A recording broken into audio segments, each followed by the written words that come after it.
thank you, everybody, for being here tonight. I'm Jody Bernstein, and I am Vice President of Interfaith Relations and Community Partnerships, a pillar of Interfaith Ministries for Greater Houston. These are not my formal kickoff remarks, but we have some very special people here today who need to leave very quickly after they speak. So we're introducing our law enforcement friends to say a few words before they have to leave to go to another important event tonight. I didn't know that this one special guest would be here tonight, but I will tell you it's a real joy to have her here. Her name is Jamie Bird, and you might remember the story about James Bird Jr., who 22 years ago, a long time, 25 years ago, in Jasper, was the victim of one of our world's most horrific hate crimes. And since then, Jamie, his daughter, has become a Houston police officer and has really lived a life fighting hate and bigotry and fostering respect. And it was a real joy to see her. And so her friends in the law enforcement community over there from HPD said, Jamie will speak tonight instead of us. And so I'm not going to argue. So Jamie, please come and say a few words.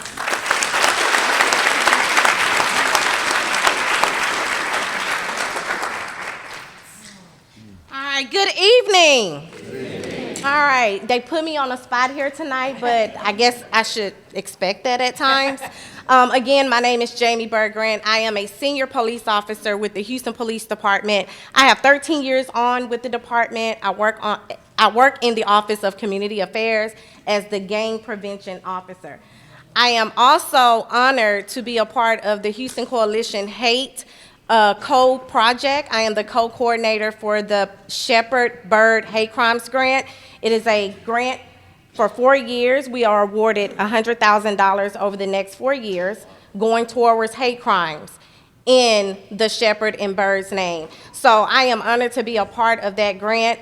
What we're doing here this evening, it starts the conversation, right? Everyone in here know that hate crime is the what? Number one violent crime. Number one violent crime, along with domestic violence. How do we change that? How do we combat that? I ask myself that all the time because 25 years later, I feel like I'm still going through those same motions that I did on June 7, 1998. Wow.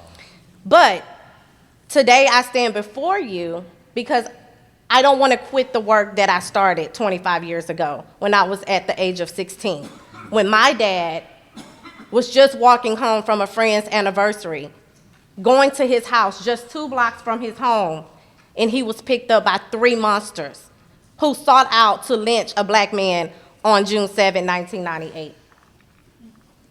So I vow to you the work that we're doing here with ADL, Anti-Defamation League, and also the Houston Coalition Against Hate organization is to start the conversation. That's how we start to change things, by starting the conversation, by unveiling those hate crimes and those hate acts that are being committed.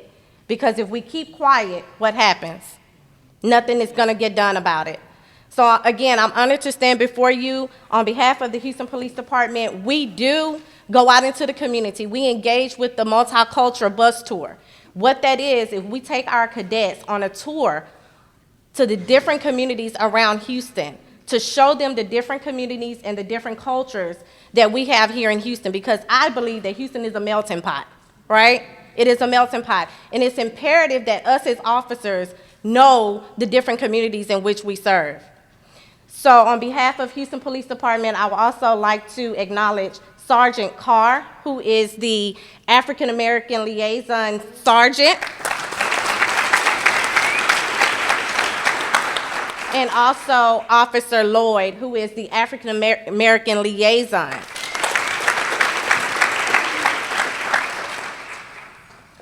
And I'll leave you guys with this because I'm not going to take long. I was told that I had 2 minutes, and I'm not going to give you a sermon.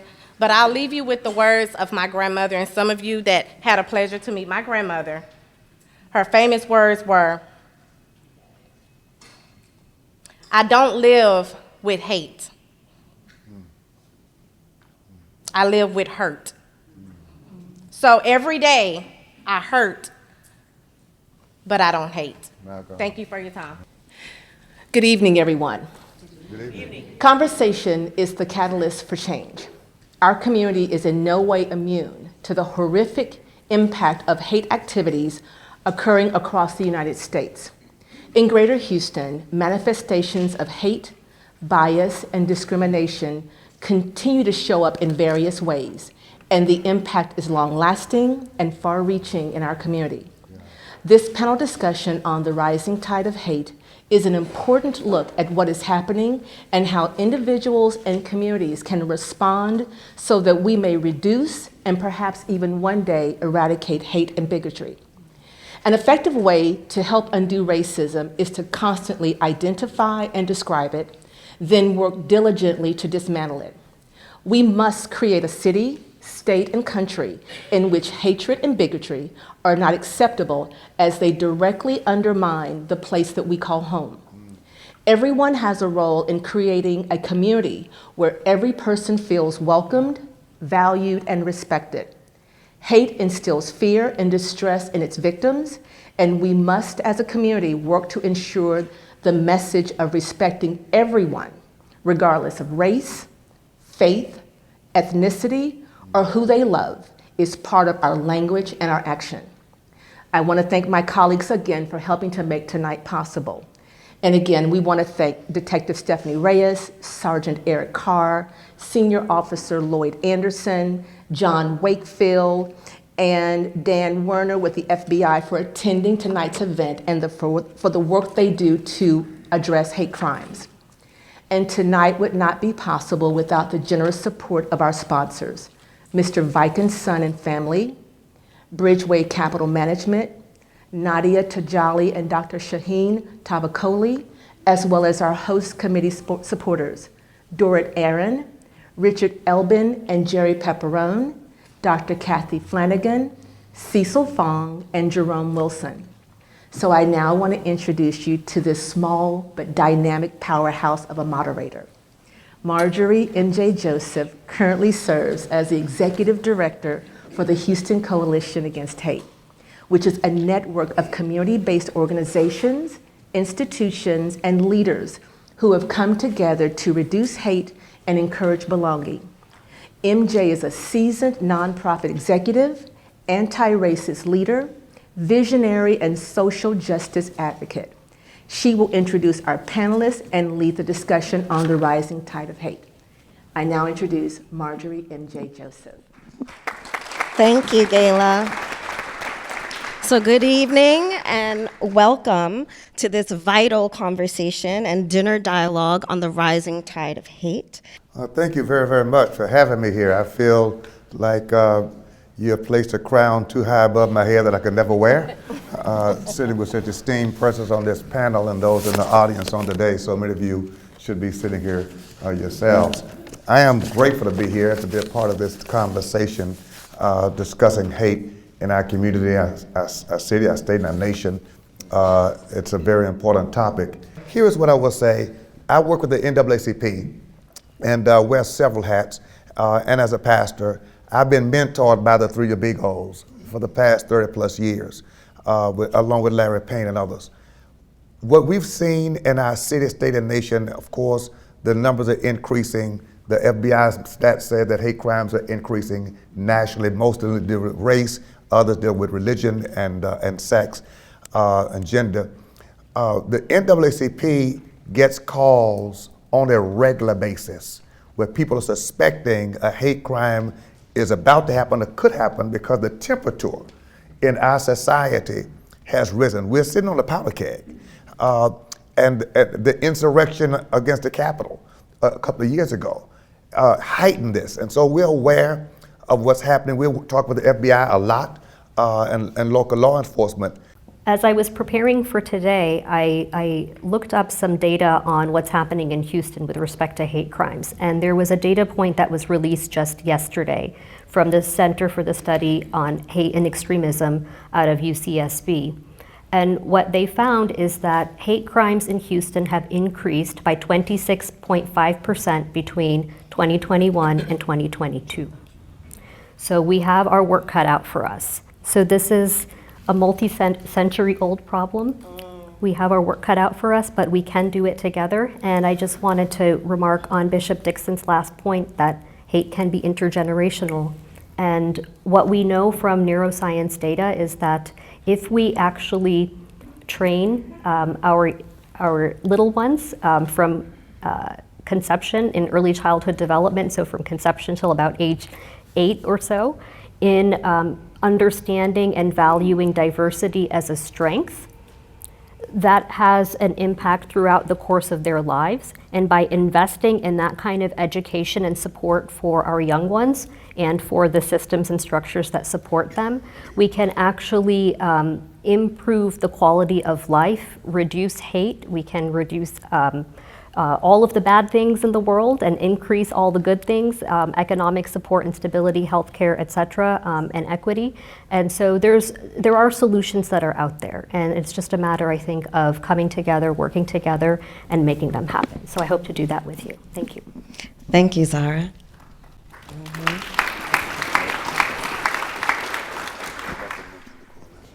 Well, my name is Dina Marks. I'm with ADL, which is the Anti-Defamation League. And when I walked in the door tonight, everywhere I looked, I saw a friend. And who'd have thunk that at an event about hate, I'd see so many friends.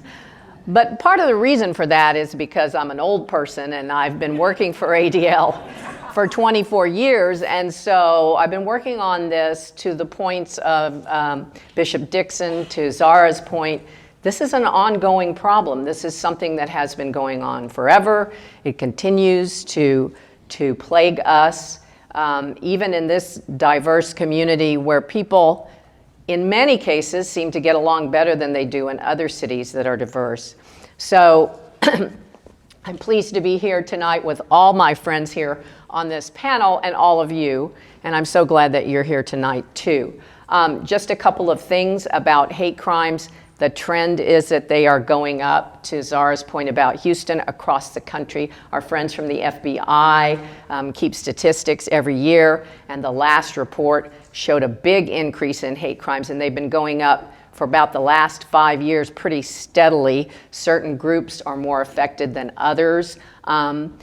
There's been a huge uptick in hate against the AAPI and Pacific Islander community and Native Hawaiian community. There's been a huge uptick in hate against the LGBTQ plus community. There's been a huge uptick in hate in the religious arena. And so, as everyone is saying, we have a lot of work to do. Thanks, Dina. HC? Hello. Hi, my name is H.C. Chang. I'm a lawyer by trade, and during the day, I'm also a volunteer of an organization called OCA Greater Houston. I brought this so that it's easier to identify it without having to talk. So OCA is a national organization. I volunteer in the local chapter, the Greater Houston chapter. Nationally, our headquarters in Washington, D.C. We have about 40 chapters throughout the country. I am happy that we are able to do some work serving the Asian American and Pacific Islander community. I am dismayed to have to validate Dina's remarks that there has been not just an uptick, but a surge in anti-Asian incidents.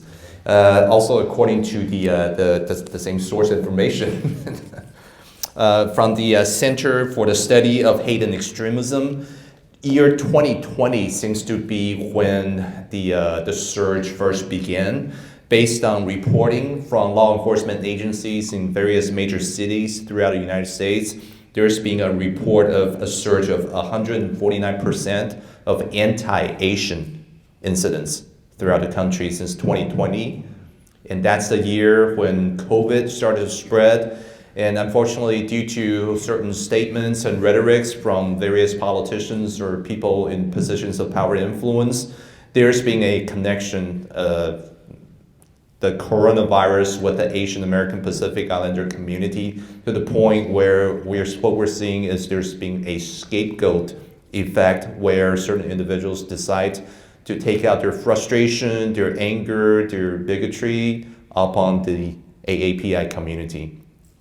Here in Texas, according to research We rank number 4 behind California, New York, and Washington State in terms of reported anti-Asian incidents. And I say reported because we have reasons to believe we're virtually certain that the actual cases of incidents far, far exceed the actual incidents that's being reported.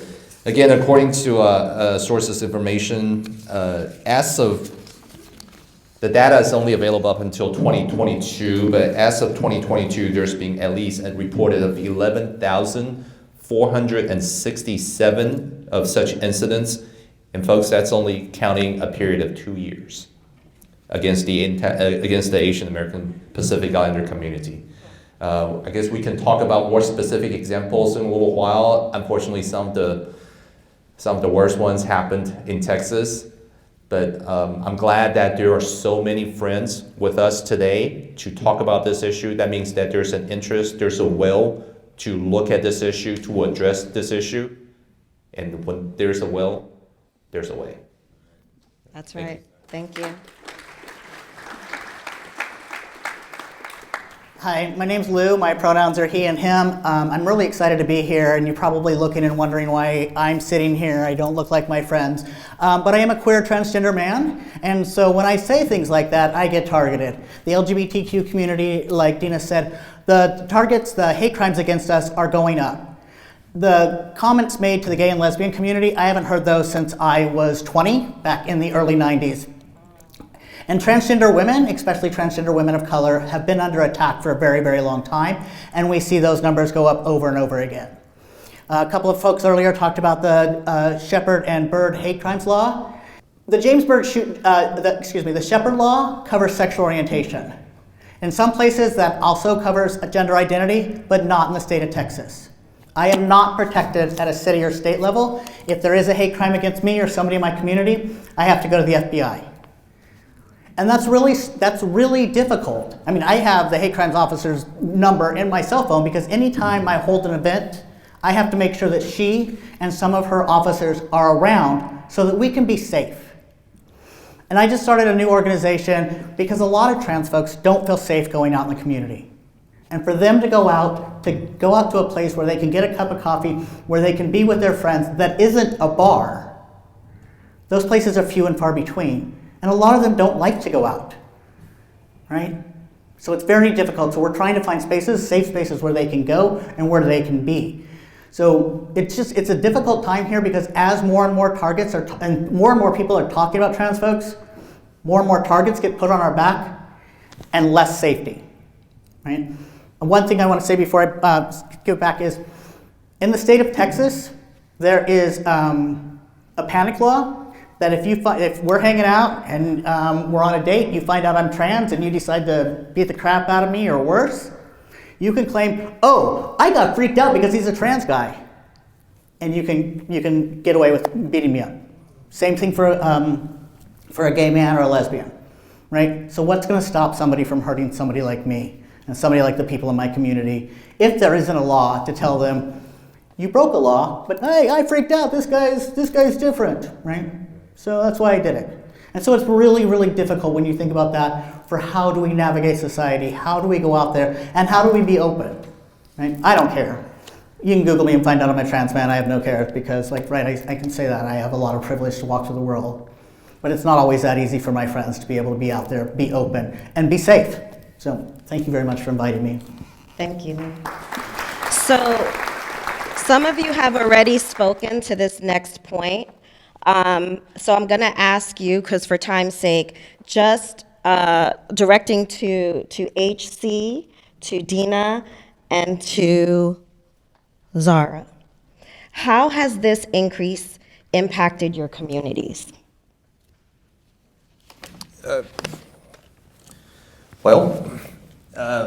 This is an issue that's been hanging over everybody within the community, like the sword of Damascus. You never know when that sword is going to drop, but it has dropped a few times. Some of the most notable incidents, unfortunately, happened here in the state of Texas. In March of 2020, there was an Asian family shopping at a local Sam's Club in Midland, Texas. A deranged man went to the same Sam's Club, saw the Asian family, assumed that they were Chinese, going to the Sam's Club to spread coronavirus. This man pulled out some kitchen knives from the shelves and stabbed the man, as well as his 2-year-old and 6-year-olds, leaving permanent marks on their faces. They will most likely require plastic surgery to remove those marks. And this family is not even Chinese, they're Burmese.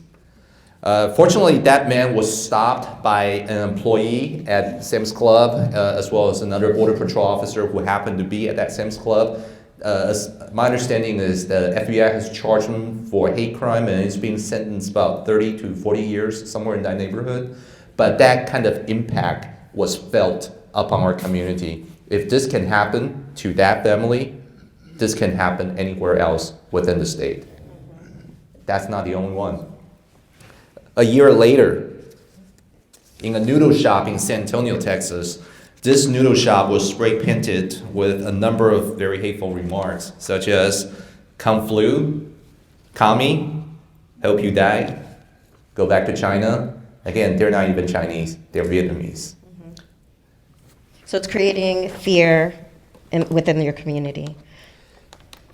I can go on and on about similar incidents in the state of Texas. Yeah. Throughout the country.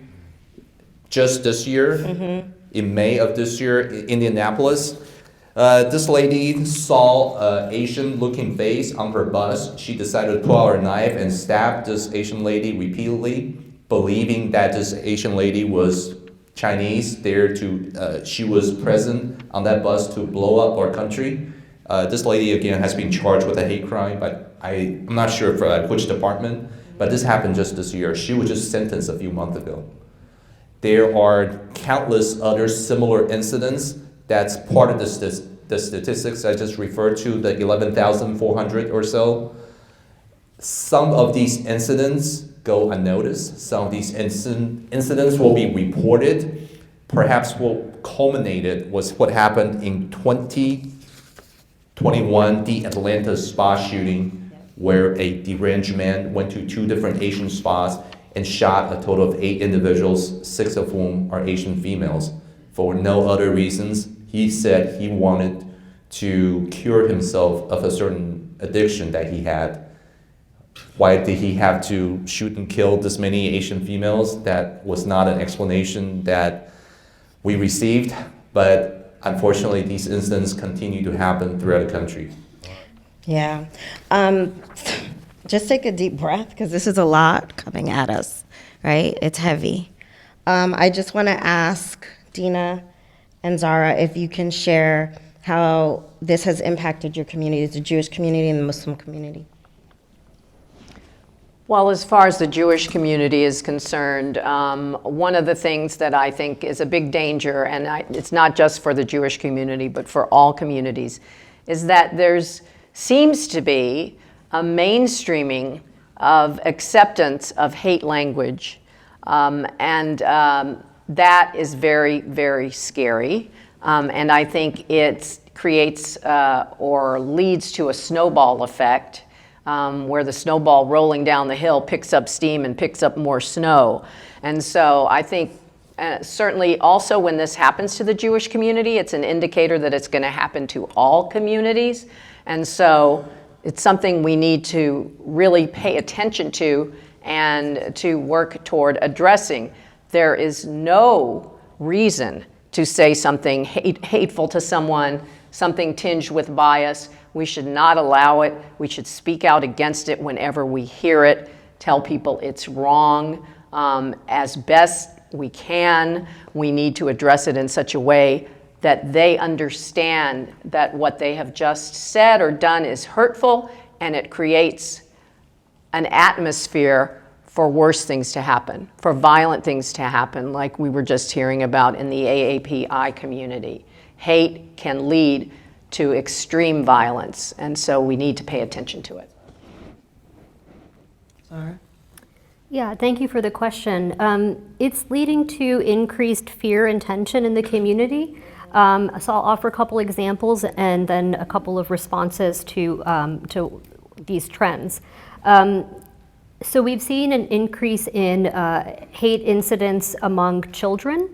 So FBI stats, you can see reporting below the age of 17, but we're also seeing in our schools and K-12 schools an increase in these kinds of challenging situations. So religious minorities, not just Muslims, but also Sikhs, Hindus, Jains, Jewish children, others, they face religious bullying at a rate of 55 to 75%.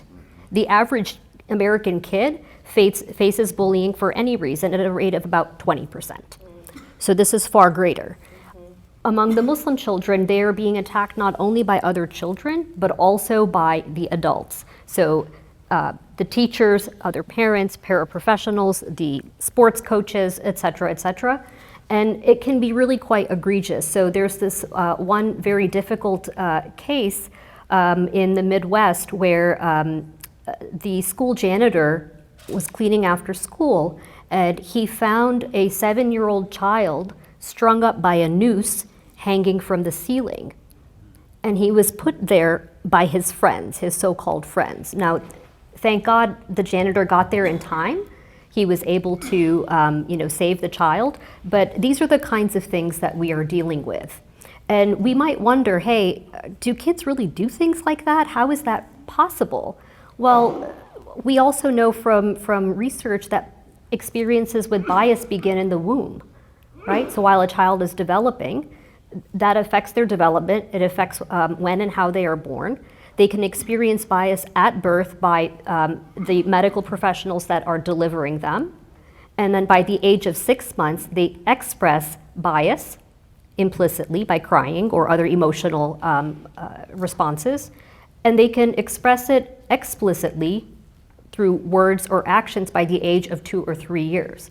Now, the bias that they are expressing is not against the perpetrators, it is against themselves and people of their community, because that is the learned response. We are wrong, we are bad, we need to be changed somehow.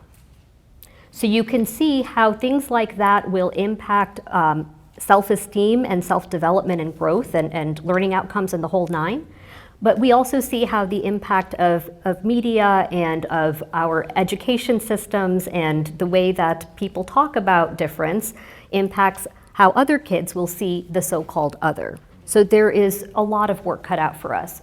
But I do want to say that there have been some positive things that have come out in the community as well in response. So we're seeing increase in work on understanding what hate crimes are, trying to report, working on increasing safety measures in community-based organizations, building relationships with law enforcement, local and national, trying to train them, working with allies in the community, so across racial and religious groups to try and gain understanding and sort of create a coalition against the hate in a way. Thanks for bringing it full circle to some of the positive stuff that is happening for sure. I want to direct this next question to Lou and to Bishop Dixon. In 2016, we had 49 people who were killed during a mass shooting at Pulse, a gay nightclub during Latin Night. Most of the victims were members of the LGBTQIA+ community and Latinx communities. In 2022, a mass shooting occurred in Buffalo, New York, at a grocery store. 10 people, all of whom were Black, were gunned down, and most recently, we just had the massacre in Jacksonville, Florida, at the Dollar General store. Now, these murderous rampages, though they occurred out of state, have deep ramifications beyond where the crime took place. Please share how these violent criminal acts continue to impact your community and your respective communities today. Thank you, sir. I would say that when Pulse happened, that was in June, and it was only a week or so before we had our Pride here in Houston. And a lot of people were afraid. They didn't want to go to Pride. And Pride for a lot of LGBTQ plus people is the one time that you see so many people that you only see them once a year. But you get to be the majority of people because you're out there, you're having fun, you're celebrating yourself, and people were scared to go. We had to have extra police out, and police are not fun at police are not fun at a celebration, right? You don't want to see them. You want to have a good time, but you're thinking, am I safe here? right? And we didn't feel safe because, like I said a minute ago, that we want places to go besides a bar. But the truth is that the LGBTQ community has normally found safe space in bars, where we could be away from the crowds, where we could be away from mainstream society and have a good time and be ourselves. And that's what got taken away from us that night. And then we cannot forget that what happened in Colorado Springs last year at Club Q, right before Thanksgiving, right? And it's not stopping. And people get scared. We don't know if we can go out. Some of my older gay male friends, talk about being here in the Montrose in the 90s, and people coming down here to roll a gay person. And that stuff is coming back. There's more and more hate crimes there, and more people are getting scared. The Q Patrol starting back up that hasn't been around since the late 80s, early 90s to walk people to their car, right? So as far as we come, we are still sliding so far backwards, right? And this is the gays and lesbians I'm talking about. Like the trans community has fewer places to go, has a harder time getting there, and if they are trans women of color, there's not a lot of places to go. It's definitely going to be a bar. And you don't know if you're safe because people can be waiting and are waiting outside to hurt you. I think one of the things, so my mom had a really hard time when I came out and I transitioned, and she would still call me she in public, and it was horrible. The only way I could get my mom to stop calling me she was the hardest conversation I had with her. I'm like, Mom, you have to stop doing that because there are people outside, people here who could hurt me if they find out that I'm a trans person. They can follow me to the bathroom, they can follow me to my car. Because that is the reality of my life. The look on my mom's face, the look of horror that she was putting her child in danger, was the worst thing I've ever had to say to her. But also the most necessary thing I've had to say to her. Because that is the reality, right? Of our lives, of walking the streets and being ourselves and being out there. And when we have things like these happen, it makes it harder and harder to go find community, to go out and be with those that we want to be with, to celebrate ourselves. And it's going to continue to have ramifications because it doesn't stop, right? It is continuing to happen. Thank you. Bishop Dixon, so we know that race is the highest category. So if you would please speak to that, we'd appreciate it. Thank you very much. And you're right, this is a very heavy conversation. And I didn't want to lead out with this. I think this is the best place to say it now. James Byrd Jr. was killed because he was black. And when you ask how do hate crimes affect our community, as a African American, as a part of the black community for the last, how long have I been alive? 25 years. I can tell you that you grow up knowing that the color of your skin makes you a target. You learn that as a child in the black community. My grandparents lived at 620 Rutland Street in the Heights. You cannot tell we used to live there now. But there's a railroad track a few houses down from where we grew up. We knew when we crossed that track, our lives were endangered. We knew that as children.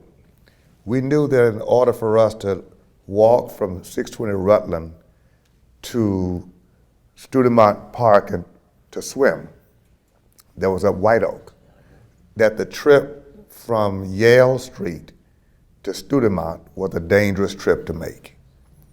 We knew that as children. When I was 10 years old, walking down the street with my siblings at Halloween, I remember ice and water and soda and beer being thrown on us as children walking down the street with people screaming niggers. So you grow up like that. And I'm very sensitive and moved by the stories of others. And I want to say this delicately. The unfortunate reality is that other communities are learning more and more what it's been like for blacks in this country from the very beginning. The lynchings from the late 1800s, mid-late 1800s to the 1920s, and they count over 4,000, but we know there were many more. This nation has a history of hate crime and violence, and it's always based on the false notion of superiority and supremacy. It has to do with the devaluing of a person's humanity. In fact, in order to do that, you have to conclude the person is an it. You have to do that. And I think sometimes we say hate. Hate is an emotion. But I don't think it's always hate. I think it's a psychology of superiority. And we're not treating the psychology. What we're doing right now with this whole issue of critical race theory in schools, we're deepening the psychological, this is a form of psychological, it's insanity. People who believe that you are not human. The whole slavery context. How could you hold a Bible in one hand and a whip in the other? How could you lynch a slave, a black person, on Sunday as a form of your religious expression? That's when most of the lynchings took place, were on Sundays after church. And when you read that history and understand that pastors and church people, Christians, gathered for lynchings, celebrating them as if this was sport. Until we deal with the real history of America, the stats also say, unfortunately, that most hate crimes are perpetrated by our white brothers and sisters. And it's going to take an army of us who unite to create a new representation. So if we don't fight against the kind of racist policies that we see happening in the state of Texas today, I'm a part of a new coalition. This is called the Texas Multicultural Advocacy Coalition. It was formed at the leadership of Congressman Al Green, who brought a group of us together to deal with HB 147. That was a hate bill aimed at our Asian brothers and sisters, rendering it illegal for them to own property. We've met for at least 20 weeks at 8 in the morning working on those issues. That was targeting Asians. I'm black, but I had to be a part of that. And what we tend to do is we wait until it hits our particular community. And then we say, wow, we can't believe this is happening to me. When the Pulse incident happened, I gave a fiery speech on the steps of City Hall against that hate crime. And I'm a black Baptist Pentecostal preacher. You understand? And I have theological conservative views on some things. But the humanity of every person is my responsibility. I've got to protect that. I've got to guard that. When I went to James Byrd Jr.'s funeral in Jasper, Texas, I was there. So when these opportunities come and we're not there, silence gives consent. And we're complicit by our lack of compassionate engagement. These are beautiful, powerful meetings. But the question I'm raising is, when the next hate crime occurs, if it's against someone for their sexual orientation or their race or their religion, how many of us will show up at the protest visibly saying, I'm here on behalf of my black brothers and sisters who were shot down at the church in South Carolina or, I'm here on behalf of my Muslim brothers and sisters. When hate crimes are taking place against the Jewish community, I've gone to the synagogues, brought my church members, and stood with it because those are my brothers and sisters. I want every person here to say this with me one time, please. If you can say one family, come on, I'm a preacher, you gotta talk back to me. Come on, say one family, one future. And that's a message I've been preaching for the last 10 years. One family, one future. If we can begin to communicate that kind of message, verbally and visually, I would hope that what can grow out of these conversations and discussions are action agendas that say the Muslim community really isn't by itself, the Asians are not by themselves, the Jewish community is not by themselves, the transgender LGBTQ are not by themselves, blacks are not by themselves, Persians are not by themselves.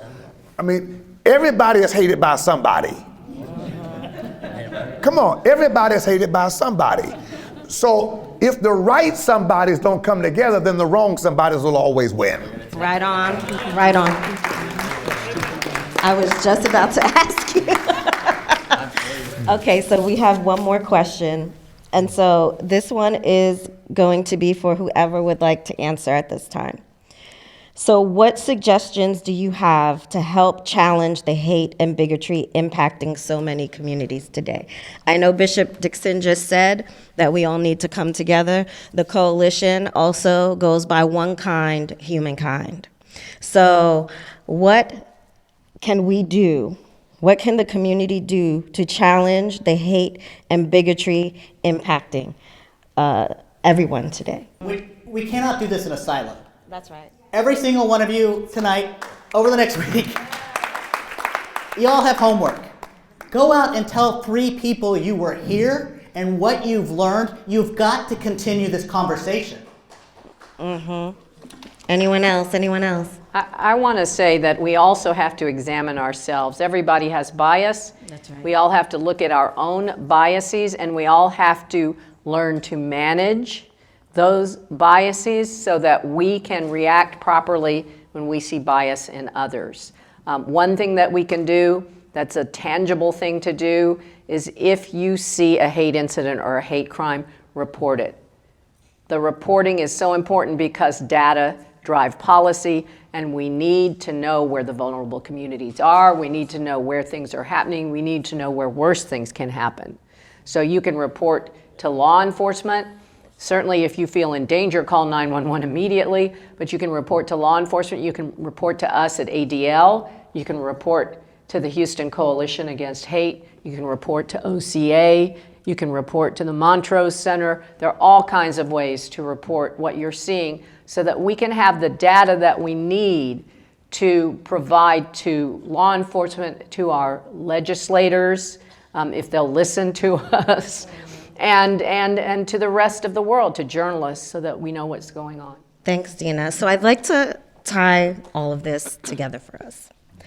We heard today that hate crimes and hate incidents impact and intimidate not only the victim, but anyone that identifies or empathizes with the victim. It impacts entire communities, even if it did not happen in your city or your state.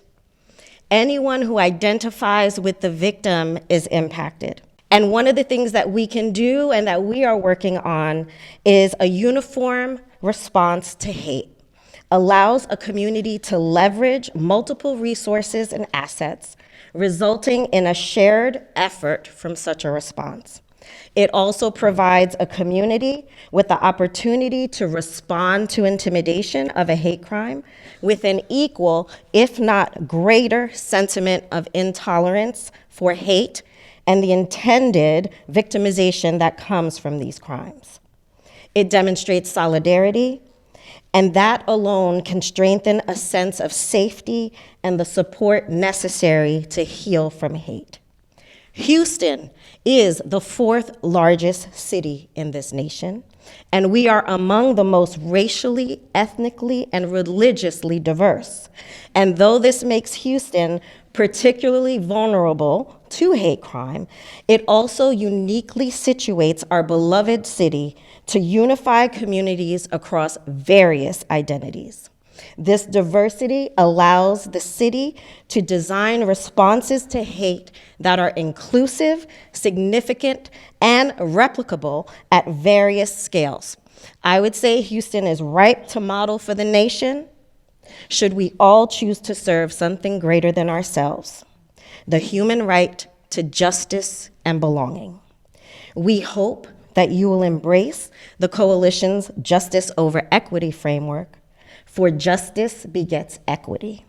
Where there is justice, there too shall you find equity. And we hope that you leave here tonight not only better informed, but also encouraged by the great work being done here by all of our panelists, being done here by Interfaith Ministries, that is being done in this city. And we trust you will join the efforts to reduce hate and encourage belonging. As a neutral convener, we will continue to model and remind the community, just as Bishop Dixon said, neutrality does not mean silence. We must respond and continue to speak in the face of hate, bias, violence, and discrimination. Thank you to all of our panelists here today, to Interfaith Ministries, to the dedicated staff of HCH and IM for making tonight possible. And I am going to pass the torch now to Gayla.